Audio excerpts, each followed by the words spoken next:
यहाँ मैं आपको 10 मिनट लंबी एकदम सच्ची जैसी लगने वाली शहर में घटी डरावनी हॉरर स्टोरी दे रहा हूँ। तैयार है? सच्ची शहर वाली हॉरर स्टोरी, आखिरी बस स्टॉप। भाग 1।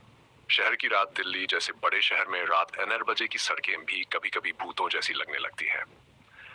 अंकित नाम का एक लड़का रात की शिफ्ट से घर लौट रहा था। उस दिन उसकी बस छूट गई और उसे मजबूरी में शहर की आखिरी बस पकड़नी पड़ी। वो बस शहर के सबसे पुराने इलाके घंटाघर रोड से होकर जाती थी। ये जगह दिन में तो ठीक लगती थी, लेकिन रात होते ही यहाँ अजीब सन्नाटा फैल जाता था। बस में सिर्फ 3 यात्री बैठे थे।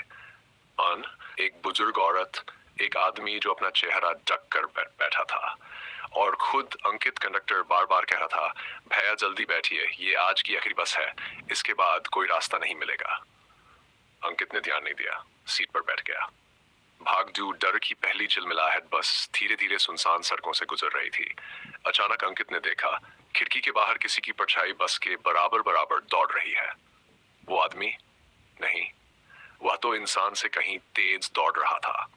अंकित ने आंखें मलकर फिर देखा, अब परछाई गायब थी। उधर बुजुर्ग औरत धीमी आवाज में बोल रही थी, आज फिर वही चीज बाहर घूम रही है, रात को किसी को भी अकेला नहीं छोड़ती। अंकित डर गया। कौन, क्या है? औरत ने कुछ नहीं कहा, बस खामोश बैठी रही।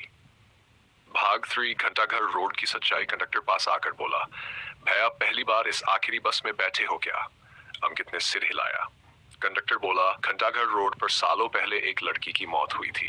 वो मदद मांगते मांगते सड़क पर दौड़ रही थी। किसी ने बस नहीं रोकी। धीरे धीरे उसने बसों को रोकना और पीछा करना शुरू कर दिया। कहते हैं वो अभी भी उसी रास्ते पर है। अंकित की रूह कांप गई। भाग 4 बस का अंधेरा। बस एक पुराने पुल के पास पहुंची। अचानक बस झटके से रुक गई। लाइट्स छप छप करने लगी। कंडक्टर चिल्लाया, ड्राइवर क्या हुआ? बस क्यों रोकी? ड्राइवर ने कांपती आवाज में कहा, कोई लड़की रास्ते में खड़ी है, बहुत सफेद चेहरा, आंखें बिल्कुल काली, हमारे सामने देख रही है। अंकित ने खिड़की से झांक कर देखा। सच में एक लड़की लंबी बालों के साथ बिल्कुल स्थिर खड़ी थी। उसका चेहरा हिल नहीं रहा था, लेकिन उसकी आंखें सीधे अंकित को देख रही थी। बस के अंदर कदमों की आवाज। अचानक बस का दरवाजा अपने आप खीं करके खुल गया। कदमों की आवाज आई, टक टक, लेकिन कोई दिखाई नहीं दे रहा था। बुजुर्ग औरत घबराकर बोली, वो बस के अंदर आ गई है, बैठ जाओ, नजरें नीचे रखो। लाइट फिर बंद। अंकित के पास ठंडी हवा जैसी चीज गुजरी और फिर उसके बगल वाली सीट पर किसी के बैठने का वजन महसूस हुआ।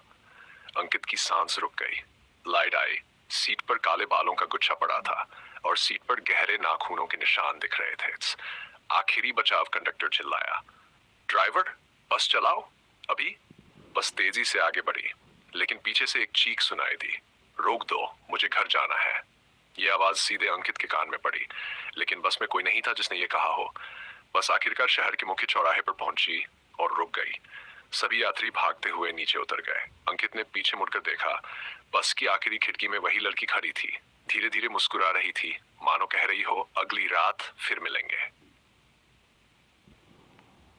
आज भी वही बस चलती है। आज भी शहर में आखिरी बस उसी रास्ते से गुजरती है।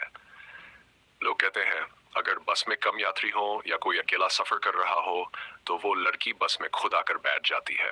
कभी किसी की सीट पर, कभी कंडक्टर के पास, कभी किसी के कान के बिल्कुल पास। और आज तक किसी ने उसके घर का पता नहीं पूछा।